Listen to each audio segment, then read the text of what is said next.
Assalomu alaykum aziz do'stlar. Bonjour. Biz mana Fransiyadan qaytdik va fransuzcha yaxshi gap bor. Men buni o'sha Usta va Margarita filmidan bilaman, asaridan bilaman. Noblesse oblige. Noblesse oblige. Ya'ni sizni o'sha vaziyatingiz, sizni holatingiz sizni taqozo etadi degan ma'noni beradi. Положение обязывает deydi. Borib ko'rib keldikmi, shu yerda yurdikmi, gapirib berish biz jurnalistlarning vazifasi. O'zi davlat tashrifi qanday bo'ladi? Men hamma har xil gaplar yozadi. Masalan, ijtimoiy tarmoqlarda shuni bilmaganlarga bildirmoqchiman. Birinchidan, boshqa davlatni o'ziga mana borishni o'ziga yarasha mushkulot, oson emas. Chunki to'g'ridan to'g'ri uchsangiz 7 soat, 7 soatdan ham ko'p bo'ladi, chunki aeroportga 2 soat oldin borasiz. Joylashasiz, kamida 2 soat oldin borasiz, yukingizni topshirasiz, 7 soat uchasiz, kelgandan keyin yana boshqa davlat aeroportida 2 soat kutasiz yukingiz chiqishini va odamni bir kuni ketadi. Ikkinchi masalaki, bugun shundayki, to'g'ridan to'g'ri reyslar yo'q. U Istanbul orqali uchiladi. Istanbulga bilasizlar, uchish o'zi 5 soat. U yerda yana tranzit bor. Boshqa hududga o'tasiz, u hududdan bu hududga. Dunyodagi eng katta aeroport. U degani siz yana taqalib 1 soatga ola olmaysiz, ulgurmaysiz. Kamida 2-3 soat bo'lishi kerak. U yerdan yana 3 soat uchasiz. Va albatta o'sha yukingizni topshirganda Toshkentdan to'g'ri Parijga borasiz. Yo'l azobi deydi, go'r azobi. Juda og'ir bu. Endi odamlar bilishini xohlardim, chunki bir xillar yuzakroq qarashadi. Ikkinchi masala, bugun O'zbekiston va Fransiya o'rtasida hamkorlik nima bo'ladi? Bizga nima beradi? Men qiziq vaziyat bo'ldi.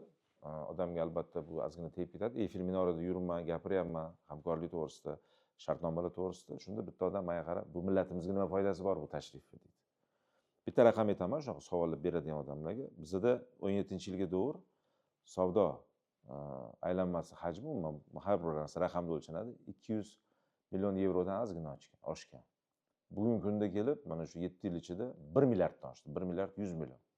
Bu degani 5 barobar oshdi. Bu o'zidan o'zi bo'lmaydi albatta va buni har bittasi albatta O'zbekistonning xalqiga, millatiga, oddiy odamlarimizga xizmat qiladi. Chunki borgandan keyin bu yerdan investitsiya olib kelish, ish joy yaratish kim uchun? O'zbekiston xalqi uchun, millati uchun. Yangiliklar kiritish uchun nima uchun? Bu xalqimiz, millatimiz uchun. Masalan, mana hozir biz beramiz qisqacha hisobotini. O'zbekiston prezidenti Shavkat Mirziyoyevning Fransiyaga davlat tashrifi doirasida imzolangan ayrim hujjatlar tafsilotlari, strategik sheriklik o'rnatish to'g'risidagi qo'shma deklaratsiya. O'zbekiston 10 ga yaqin davlat bilan strategik sheriklik deklaratsiyasiga ega. Bu juda muhim. Ular har xil davlatlar, har xil tosh tarozi, lekin Fransiya bugun Olmoniyadan keyin 2-o'rinda turadi. Olmoniyadan keyin 1-o'rinda desak bo'ladi. Yevropada 2-o'rinda turadi. Juda katta mamlakat sifatida. Uni yalpi ichki mahsuloti bugungi kunda 3.2 trilliondan oshiq. Fransiya dunyoning hamma sohasida yetakchi, hamma sohasida. Dunyoning 7-iqtisodi hisoblanadi. Tasavvur qiling. Va shu davlat bilan O'zbekiston bugun hamkorlik o'rnatyapti. Va strategik sheriklik qanchalik biz uchun muhim, mana bilmaganlar bilib qo'yishni xohlaymiz. Ikkinchi masala, mana Navoiy Uran davlat korxonasi bilan Fransiyada elektr energiyani berilyapti. 70% bu atom elektr stansiyalari orqali va bugun dunyoda ko'ryapsiz, juda shiddatli bo'lyapti, juda og'ir bo'lyapti. Uranni ham hamma yetishtirmaydi. Ba'zi bir davlatlarda taqiqlar bor. Biz bugun Navoiy Uran davlat korxonasi bilan Fransiyaning Orano kompaniyasi o'rtasida Janubiy Jongildi konini o'zlashtirish bo'yicha investitsiya loyihasini amalga oshirish bo'yicha bitim imzoladik. Loyihani birinchi bosqichi o'zida investitsion qiymati 214 million dollar. Tasavvur qiling, 214. Bizda 17-yilgacha 214 million bo'lgan. Endi bo'lsa bitta shu shartnoma o'zi bizga 200 milliondan ortiq pul olib keladi. Va bu birinchi bosqichda, hali ikkinchi bor, uchinchi bosqichi bor.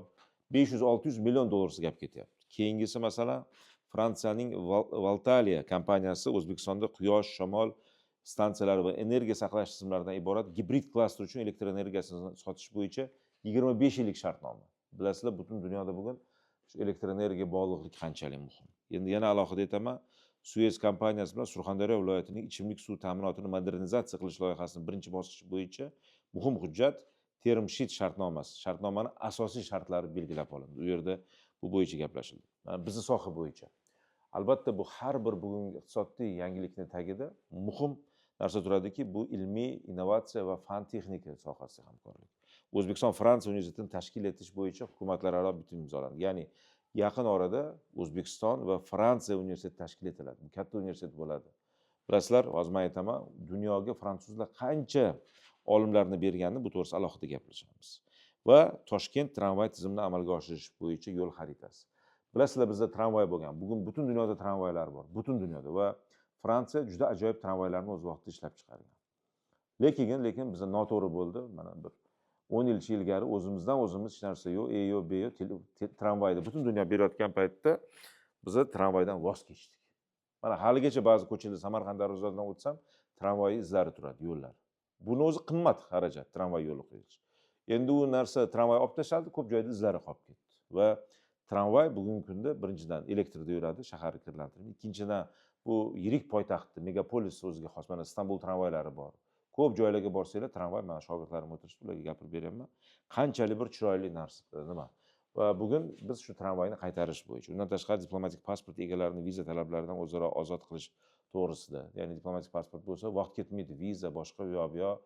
Bugun bizada bir haftada bitta reys bo'lsa, shuni biza bugun kechagi havolalari bilan gaplashdim, 2-3taga olib chiqmoqchimiz. Bizga ko'proq shu Schengen vizasini beradigan bo'lsa, Schengen vizasi ishlaydi.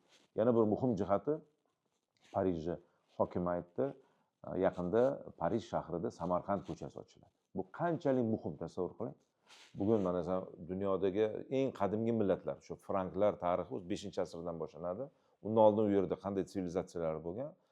Dunyoni madaniy poytaxti, dunyoni eng go'zal shaharlaridan birida Samarqand ko'chasi bo'ladi. Bu qanchalik biz uchun foydali. Endi mana esimga uchib ketyapti, Fransua Mitterrand kelgani 1900-yilda. Men o'sha payt nimada ishlardim? Axborotda ishlardim. Bizda ko'rsatadigan narsa yo'q edi. Olib borgan infrastruktura yo'q edi. Shu Fransua Mitterrand esimda kelganda jimjit bo'lib qolgan. Shunda bir xavfsizlik xizmati tushunmagan nima bo'lishi, yoshi katta odam bo'lgan, 80 ga yaqin edi. Hojatxonaga boraman degandi. Shunda shu Registonga qayergadir borganda, u kishiga hojatxona topish juda katta masala, muammoga aylangandi. Bugun O'zbekiston qancha o'zgardi, qancha mehmonxonalar bor, qancha shu ko'chalarda ko'rdim, hojatxonalar bor bugun Samarqand, Buxoroda. To'g'ri, Fransiyada ham kam ekan, biz ham qiynaldik, lekin ularda ham bunaqa muammolar bor ekan. Buni ko'p ustida ishlash kerak ekan. Shu davrlar meni esimda. Yoki masalan, 94-yil mana esimda, shu televideniyega endi kelgan paytim Fransua Mitterrand kelgan, birinchi prezident olib borgan Samarqandga, shu o'zlari Samarqanddan edi va hojatxona topish yarim soat, 1 soat juda katta muammo bo'lgan. Keyin ko'chada yo xonaki qilib, bir bo'z bilan qilib, boshqa qilib aytib berishgan, bizga oddiy sharoit yaratilgan. Aytmoqchi bo'lgan gapim, bugungi kunda hech bir narsa o'z-o'zidan bo'lmadi va O'zbekiston shu yillar davomida, ayniqsa so'nggi mana shu 7-8 yil ichida juda oldinga ketdi va bizga bo'lgan fransuzlarning qiziqishini ko'rib men juda qoyil qoldim. Endi men hujjatlar to'g'risida gapirdim. Bular hammasi bugungi bizni savdo aylanmamizni 1 milliard emas, 2 milliard qilishga qaratilgan. Bu degani Buxoro bo'ladimi, Samarqand bo'ladimi, Voha, Qashqadaryo bo'ladimi, Surxondaryo bo'ladimi, vodiyimiz bo'ladimi, Andijon, Namangan, Farg'ona yoki Navoiy bo'ladimi, Buxoro bo'ladimi, Samarqand bo'ladimi, Toshkent viloyati bo'ladimi, Jizzax, Sirdaryo bo'ladimi, Qoraqalpog'iston bo'ladimi, o'sha joyda bugun zamonaviy investitsiyalar kelib, fransuzlar bilan loyihalar bo'ladi. U yerga yangi texnologiyalar keladi. Fransuzlar juda oldi ko'p sohalarda. Men qisqacha hozir men sizlarga aytib beraman, mana qaranglar. Bugungi kunda Nobel mukofoti sovrindorining o'zi 70 fuqarosi Fransiyani bugungi kunda Nobel mukofoti sovrindorlari. Shunda adabiyot bo'yicha, mana men hozir bu yerda kitoblar turibdi. Mana men kitoblarini ham ko'rdim. Men u yerda o'zimga do'stlar Honoré de Balzac'ga 1,5 asar ilgari chiqqan kitobini oldim. Uni oldim, bir amallab Toshkentga olib keldim. Endi mana o'zim kutubxonamda bo'ldi. Roger Garter Dugar mana masalan. Bu kitoblarni qaranglar. Bu kitoblarni qaranglar, ajoyibligini. Bularda adabiyot, Stendhal, qizil va qora mana e'tibor bering. Umuman Molière, umuman olganda yana kim men hozir? Honoré de Balzac, shu Honoré de Balzac ketdim. François de la Rochefoucauld, Blaise Pascal, Jean de La Bruyère, ajoyib kitoblar, qarang. Ularning asarlarini o'qisangiz, Victor Hugo albatta uni o'sha mashhur asari bor va François Rabelais. Men aytmoqchimanki, Dumas, Alexandre Dumas mana bilasizlar ikkisini ham. Aytmoqchi bo'lgan gapim, bu juda ajoyib. 16 ta laureat dunyo bo'yicha adabiyotda bo'lgan. 17 tasi fizika yo'nalishida bo'lgan. Fiziologiya va tibbiyotda 13 ta laureat, ximiyada 11 ta laureat, iqtisodda 4 laureat. Dunyoni tinchlik mukofotlarida 10 ta laureat va bular dunyoni madaniyat, san'at, kinoni ham bilasizlar, birinchi otalari bu aka-uka Lumière'lar, Cannes festivallari bo'ladi. Antoine de Saint-Exupéry bilasizlar, Kichik shahzoda, Albert Camus mana biz ko'pini iqtibos keltiramiz. Marcel Proust, Stendhalni aytdim, Alexandre Dumas, Honoré de Balzac, Gustave Flaubert, Victor Hugo, Charles Perrault mana mashhur o'sha qizil qalpoqcha va Zolushka nimalarni bilamiz. Molière, Tartuffe, hammasini, xullas men aytmoqchimanki, Jean-Jacques Rousseau, buyuk bu faylasuflar, buyuk insonlar, Jean-Paul Sartre, Michel Foucault, endi Voltaire, Louis Montesquieu, Pascal, René Descartes, Foma Akvinskiy, bularni hammasi dunyoni nimasiga juda katta va bugun yadroviy fizikaga, yadroviy energetikaga eng katta hissa qo'shgan bu Fransiya. Chunki dunyoda bu lider. Bugungi kunda 70% elektr energiya shu AES orqali olyapti. Va dunyodagi mana biz aerokosmik sohani oladigan bo'lsak, Fransiya lider. Airbus, Ariane Group eng katta nimalar shu sohada. Biologiya, tibbiyot, matematika, juda ko'p narsalar. Va men juda xursand bo'ldimki, bugun ekonomika bo'yicha, iqtisod bo'yicha 3,2 trillion. Siyosatda oldi. Bugungi kunda yosh bo'lishiga qaramasdan Fransiya prezidenti janob Emmanuel Macron shu o'ziga xos siyosat olib boryapti. Albatta unga ham oson bo'lmayapti. Shu kunlarda oson bo'lmayapti. Buni biz tan olishimiz kerak. Bilasizlar, ikkita jahon urushida ham Fransiya juda shikastlik, juda qiynalgan, lekin ikkalovida ham shu yutib chiqqan, g'olib bo'lib chiqqan. Napoleon urushlarini biladi. Buyuk Fransiya inqilobi bo'lgan. Mana Charles de Gaulle agar gapiradigan bo'lsa, bu Charles de Gaulle o'zi qanday bir e'zozlanadi, juda kuchli shaxslardan biri. Va men alohida aytmoqchiman, shu kunlarda men uchun g'ururli bo'ldi. Aynan hurmatli prezidentimiz, O'zbekiston prezidenti Shavkat Miromonovich Mirziyoyev kam sonli odamlar qatorida, bor yo'q 80 ta odam bor ekan. Fransiyaning eng dunyodagi yuksak mukofoti Fransiyaning prezidenti Emmanuel Macron tomonidan tantanali topshirildi. Hurmatli prezidentimiz, biz g'ururlanamiz. Fransiya Respublikasining eng oliy mukofoti Faxriy legion ordeni sohibi bo'ldilar. Bu ordenni 1802 yil 19-may kuni Napoleon Bonaparte o'zi ta'sis qilgan. Napoleon Bonaparte, dunyoda biz Amir Temur bilamiz, Iskandar Maqduniy, Aleksandr Makedonskiyni bilamiz. Mana buyuk harbiy salohiyat, davlatchilik asosida va albatta bu Bonaparte Napoleon. Va Faxriy legion ordeni bilan kimlar mukofotlangan degan savol bo'lishi mumkin sizlarda. Men aytaman, bu Charles de Gaulle, general va Fransiya prezidenti. Winston Cherchill, men bilasizlar, juda ko'p iqtibos keltiraman, men juda hurmat qilaman. Yoshi 90 gacha kirgan. Buyuk Britaniyani bir necha marta og'ir davrda boshqargan. Buyuk Britaniya bosh vaziri bo'lgan. 40-yilda kelganda shu fashizm bostirib, Fransiyani bosib, boshqa davlatlarni bosganda u kelib og'ir payt bo'ladi. O'sha metroga uchib gapirgan gapi bor. Odamlar gap bor, shunda parlament aytadi. Men sizlarga deydi, faqat og'ir mehnat, qon va ter va'da qilaman. Bir shunaqa qilib yutishimiz mumkin deydi. Murakkab zamonlar bilib qo'yinglar. Mana hozir ham murakkab, mukammal insonlarni yaratadi. Ojiz zamonlar ojiz insonlarni yaratadi. Shuning uchun biz bugun ko'p savol beryapmiz. Men juda ensamga botdiki, Eyfelda yuribman. Biz shu yerda O'zbekistondan borib yuribmiz. O'zi Ramazon payti 3 soat, 2 soat uxlayapmiz. Biz O'zbekiston xalqiga nima foydasi bormi deydi. Yana bir ikkitasi bu men ko'rdim, e'tiroz bildiribdi ijtimoiy tarmoqlarda. Fransiya tarjimoni go'yoki nimamush, nimaga ruscha gapirdi, boshqa deb gapirganda, bu protokol degan tushuncha bor. Protokol degan tushunchada u tarjimon u tarafdan berilgan, ularni o'ziga berilgan va u tadbir Fransiya prezidentining tadbiri edi. Biz o'zimiz tadbirda o'zimiz o'zbek tilida, faqat davlat tilida gaplashdik. Hamma joyda men o'sha yerda bo'ldim, o'sha yerda ko'rdim hammasi, lekin ular tarafdan kelganda bugun biz o'ylashimiz kerak, nimaga faranglar yurtida, nimaga Fransiyada o'zbek tilini biladigan odamlar kam, tarjimonlar kam. Bizni bugun universitetlarimiz ko'p ishlash kerak. Bugun biz o'zbek adabiyoti, madaniyati, o'zbeklarning hayot tarzini, o'zbeklarning kimligini yoysak, o'zbek tiliga qiziqish katta bo'ladi. Nasib, xudo xolasa, bir 10-15 yilda ularning tarjimonlari orasida bizni tilimizni biladiganlar ko'p. Men mana alohida yozib oldim, senegalliklar. Men o'sha Eyfel minorasiga borganimda hayron qoldim, Umid aka. Senegalliklar o'zbekcha gapiryapti. Ko'pi o'zbekcha gapirdi. Hayron qoldim. O'sha nima sotadiganlar, boshqa suvenirlar o'zbekcha. Men bilan o'zbek tilida gaplashdi. Men g'ururlandim shunda. Bugun endi dunyo o'zgardi. Shu oxirgi 7 yilda o'zbekning nomi chiqdi. 1 milliard bu hazilakam xizmat emas. Va mamlakatlar bor. Shotirlarni botir qiladilar. Yaqinda bir davrada eshitdim, katta akademiklar, olimlar davrasida. Va xalqlar bor, botirlarini afsus shotir qiladilar. Bu uyatli holat.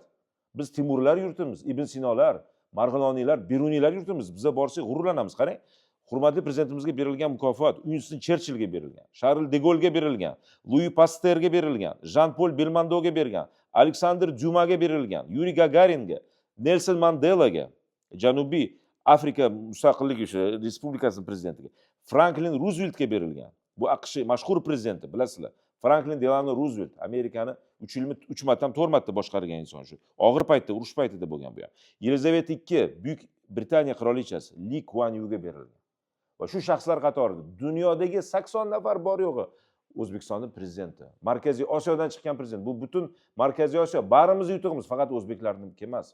Shuning uchun aytyapman, millatlar bor, shotirlarini botir qiladilar. Tarixi yo'q, aytadigan odami yo'q, bir kichkina bir sarkardasi yo'q, kichkina bir nomi chiqqan odamni botir qiladi. Va afsus, millatlar bor, botirlarni shotir qiladilar. Biz u millat emasmiz, Xudoga shukr.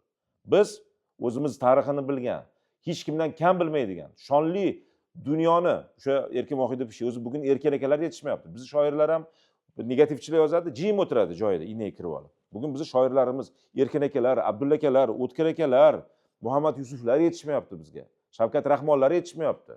Bugungi shoirlarimiz ko'p o'rta meyona bo'lgan, hech narsa yozmaydi, boshqa qilmaydi. Bo'lmasa shular bugun Parijni ko'rib, Fransiyani ko'rib, o'sha yerda bo'lyapti. Mana Davletov o'zi beryapti, men berdim. O'zbekiston televideniyasi beryapti. U yerga hamma borish shart emas, o'tirib televizorda ko'rib, zo'r she'rlar yozsa bo'ladi. Har xil ig'vo fitnalar, mayda-chudalar yozmasdan yoki birovni nimasiga, sha'niga tosh otmasdan, o'ziga shuni lozim topib. Shuning uchun aytmoqchimanki, biz g'ururlandik. O'sha yerda yurib, biz o'sha Yelisey dalalari bo'ladimi yoki o'sha Fransiya prezidentining saroyi bo'ladimi? Tarixiy 2-3 asrli binolarda boshimizda do'ppimiz g'oz yurdik, shu Erkin aka aytgandek. Ko'hna tarix shodasida bitta Marjon O'zbegim deb yurdik. Qayga borsa do'ppim g'oz deb. Shuning uchun men ko'rib hayron qolaman. Endi u taraf keldi. U taraf rahbarimizga surpriz tayyorlagan o'sha mashhur Amir Temur darvozasini ilon o'tdi degan joyda ekan, endi 2 xil nom bor ekan. Shuni ko'rsatyapti. Bu aytmagan o'zbek tomoniga shuni qilaman. Endi bu davlat rahbari dunyodagi o'sha 7 ta rahbar bittasiga kiradi. Dunyodagi eng nufuzli tashkilotlar. Yana bir ikkitalar har xil gap gapiradi, boshqa qiladi. Bu yarashmaydi bizning sha'nimizga gapirish. Tashrif bo'lib turganda, boshqa qilib turganda. Shuning uchun men aytmoqchiman, keling do'stlar, boshqa millatlar botirlarini qanday qadrlasa, biz ham shunday qadrlaylik. O'zimiz yurtimizni obro'yini joyiga qo'yaylik. O'zi yetadi bu negativ bo'lib ketgan. Negativ bo'lishi har xil sabablari bor. Ilmsizlik, o'qimaganlik, bilmaganlik to'g'risida bo'lishi mumkin.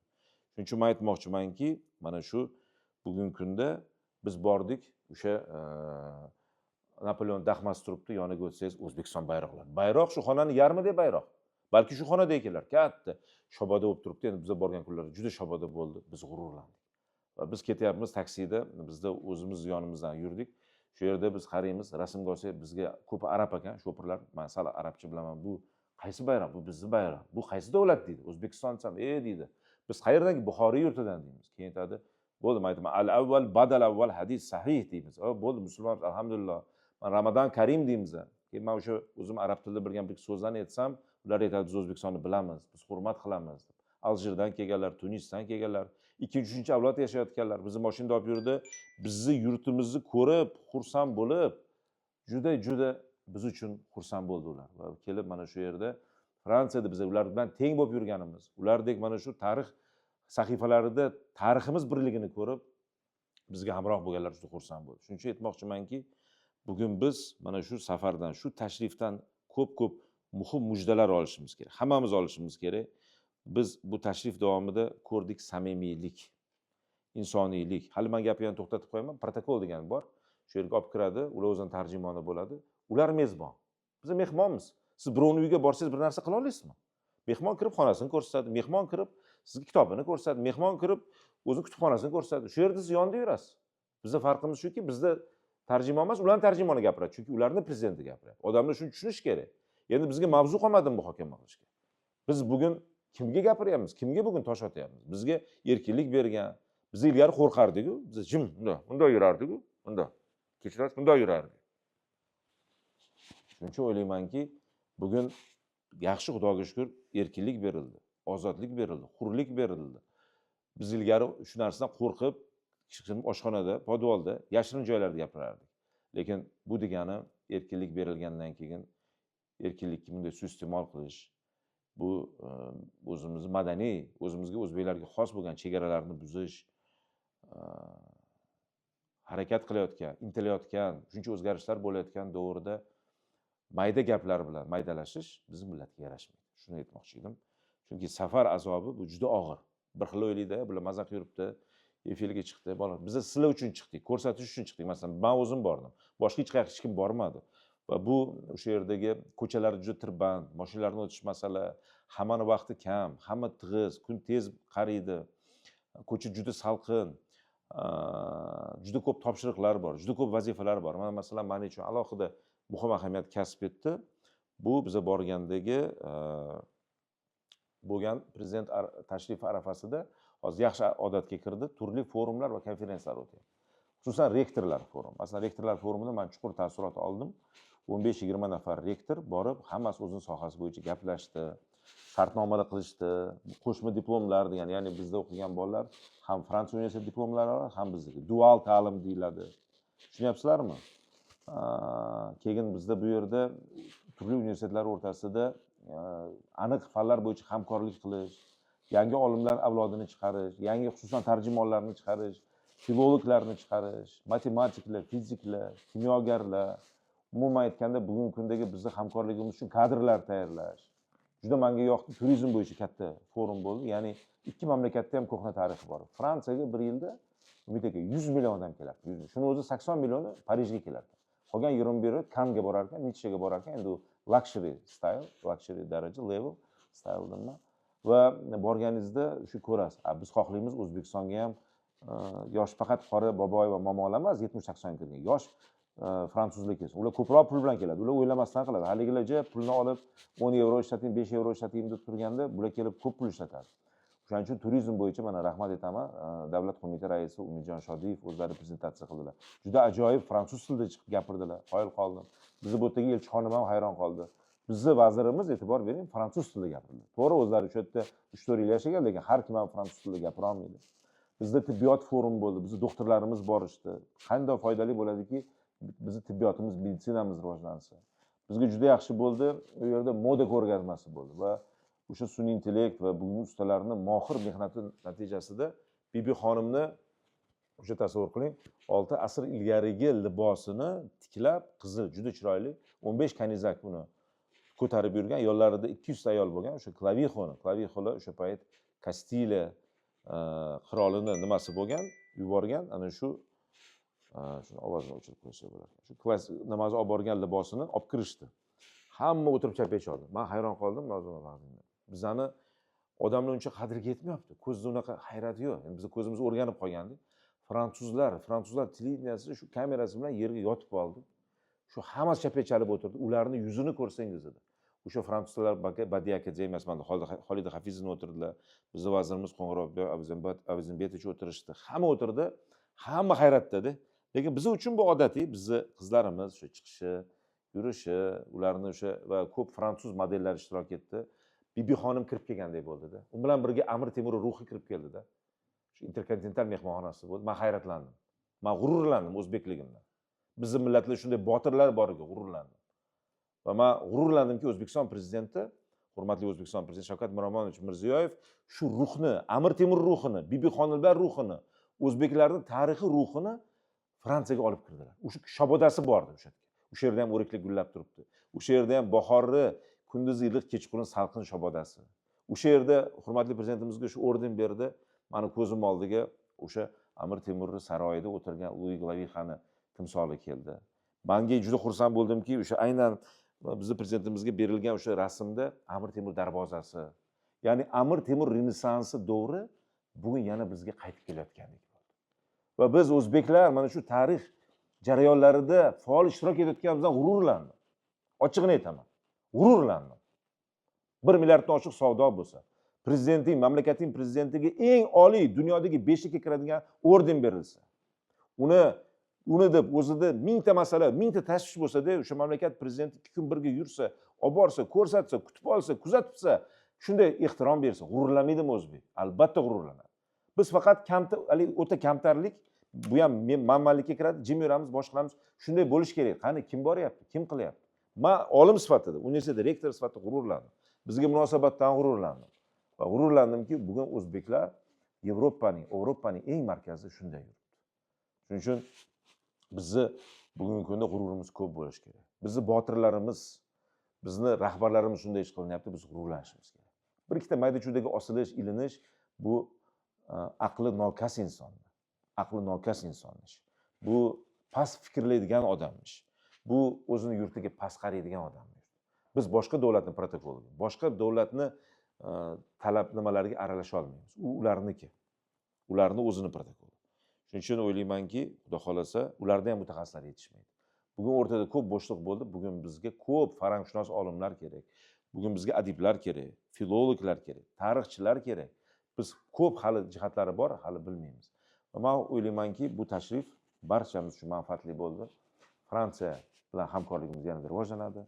Xulosa sifatida aytamanki, mana shu bugungi Renesansga qo'yilayotgan poydevor bizga muhim zamin yaratadi. Bizda kelgusi yangi avlod, mana shu hamkorlik qiladigan avlodimiz uchun bu juda muhim ko'prik bo'ladi. Juda muhim ko'prik bo'ladi. Men yana juda qoyil qoldim o'sha Eyfel minorini aylandik. Men orzuyim bor edi, 51 yoshda erishdim. Bir yonimda turk bola ketayotgan ekan, ota-onasi 2 yosh ekan. Men kuldim, sen 2 yoshda shuni chiqib ko'rding dedim. Qaytsa pastga tushsak, senegalliklar juda bir fayzli, hozir umuman odam ajratma bir xil hali ularning tanasi rangi qora bo'lgani uchun boshqa gapiradi. Bu yo'q, bunday emas. Odam yuragi, qalbi pokiza bo'lishi kerak. Bizda o'zi e'tibor beringlar, o'zbeklarda negadir oxirgi payt ksenofobiya kuchayib ketyapti. Boshqa millat, boshqa nimalar bilan. Bu noto'g'ri. Hammamiz Allohning oldida nazdida birmiz. Hammamiz odam ota, momo havoni bolalarimiz. Odam ajratish, irq ajratish, boshqa bu g'irt noto'g'ri, bizga to'g'ri kelmaydi. Ojiz odam, aqli past odam, juda maishiy masalaga bog'lanib qolgangina odam bu ish qilishi mumkin. Ziyoli, ilmli, bilimli, kitob o'qigan, o'zini hurmat qiladigan, noblesse oblige biladigan odam bunday qilmaydi, aslo qilmaydi. Shuning uchun men hozir birinchi navbatda ustozman, universitet rektoriman, murabbiyman, o'zim talabalarimga aytyapman. Kimlardir uni o'ziga erish tuyulmasin, kimga yoqmasa, marhamat eshitmasin. Bugun mana shu masalada aytmoqchi bo'lganim, men tushdim va senegalliklar biz yordamchim Azizbek bilan o'zbekcha gaplashganimizni eshitib, kelib men bilan o'zbekcha gaplashib ketishdi. Mana shu bu hayrat bo'ldi, bilmadim. Men aytdim, "Where from?" Sen qayerdansan? Senegaldanman dedi. Senegal, men juda qushlarga ish qilyapman, chiroyli yurt, chiroyli mamlakat. Bu yerda juda chiroyli to't qushlar bo'ladi. Ular gapirib bersangiz, borganmiz, ko'rganmiz dedi. Yo'q dedim. Keyin ular shu kichkina o'sha uchburcha nimani sotayotgan ekan, Eyfel minorasini, rasmlarni, endi suvenirlar, jon deb shulardan oldim. Bir-biriga olib bordi. Bu dedi bizga yaqin dedi. Bu dedi o'zbek dedi. Bular turkiylar dedi. Biz uchun, men uchun bilmadim juda kuchli bo'ldi va men ko'rdim bugun Parijda o'zbeklar o'zini izini qoldirib keldi. O'zbeklarning izi bu ilm, bu ma'rifat, bu bilim, bu tarix izi. Va Parij bizni hali ko'p eslaydi. Parijdan qaytdik biz. Parij xotiralari, men 50 yoshdan oshganda bordim, butun bo'rimga. Men uchun bu shok bo'ldi, madaniy shok bo'ldi. Chiroyli shahar, mana hamma mendan so'rayapti, Nozifat Gavhar. Qanaqa shahar? Juda chiroyli shahar. Insonlariga yana bir gap aytmoqchiman. Insonlar hammasi harakatda-da. Bir odam bekor yurganini ko'rmaysiz. Tezlik, yoshi katta 50 yosh, 60 yosh odam ko'chalari tosh ko'chalar, toyib ketish mumkin-da. Hammasi yuguradi. Bitta shortikda yuguradi, sovuq o'zi. Hammasi velosipedda katta tezlikda yuradi. Ko'cha to'la velosiped. Chunki uni 2 soatmi, 3 soat 3 yevro. Arzimagan pul-da, arzimagan pul. Metrosida odam ko'p. Dunyodagi eng zich metro o'zi shu 306 ta stansiyasi bor ekan. Kirsangiz adashib qolishingiz mumkin, lekin juda tez yuradi. Taksilari qimmat. Shuning uchun hamma fransuzlar, keyin yo'lda ko'rdim, peshinda hammasi ovqatladi. Endi biz ro'zadorlar-ku, lekin ular ro'za emas. O'tirib yaxshi ovqat yerkan, yaxshi harakat qilar ekan.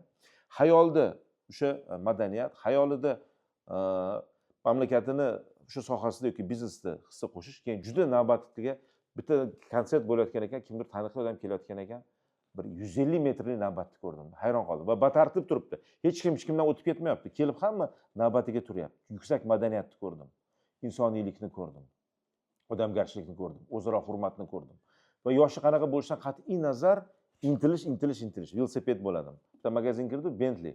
4600 yevro endi. Bentley erkaklar biladi, eng qimmat mashina. Men o'yladim, nima buncha arzon desam, bir kun minishi 4600 yevro ekan. Boy ham bor, o'rtacha ham bor, kambag'al qashshoqlari ham bor. Mana bizdan mehmonxona oldi, bir odam ko'rdim, 3 kun yotdi, 3 kun.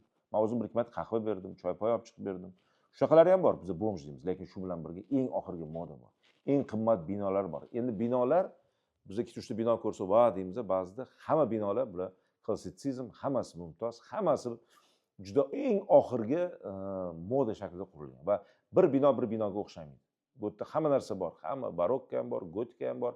Hamma o'sha Eyfel minorasi ham vaqtincha qurilgan, keyin yechilib 4 ta pilonda turibdi, uni vahobatini ko'rsangiz. 15 ming temir parchalari ishlatilgan. 2,5 millionta zaklopka ketgan. O'zi jami uni tosh tarozi 7 ming tonna ham shunaqa ekan. Lekin shunday bir salobatli bo'lib turibdi. Va men xohlayman, biz ham o'zbeklar kelganda Samarqandimiz to'g'risida, Buxoroyimiz to'g'risida, Xiva to'g'risida, Toshkent to'g'risida shunday metaforalar, shunday so'zlar, iboralarni eshitib yurish bizga nasib qilsin. Ular ham keladi, hayratlanadi. Ular masalan bizga kelib Minorai Kalonga, Kalta Minorga, Registonga, bizdagi Ko'kaldoshga, bizdagi Xastimomga, Arkga, bizni Qo'qondagi chiroyli arkimizga, Buxorodagi arkimizga hayratlanadi. Biz ham hayratlanaylik. O'zimizdan ham, ulardan ham. Tarixni biz qilyapmiz. Va menda Parijda shunday xotiralar qoldi. Parij mani hayotimda juda kuchli ta'sir, men sizlarga taassurotlar qoldirdi. Sizlarga hali ko'p gapirib beraman. Uzr. Majlisimiz boshlanishi kerak 2 daqiqadan so'ng.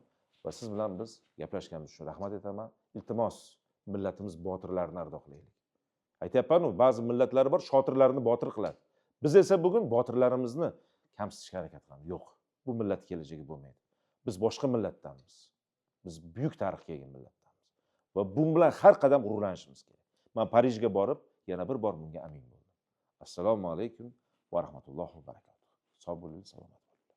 Assalomu alaykum.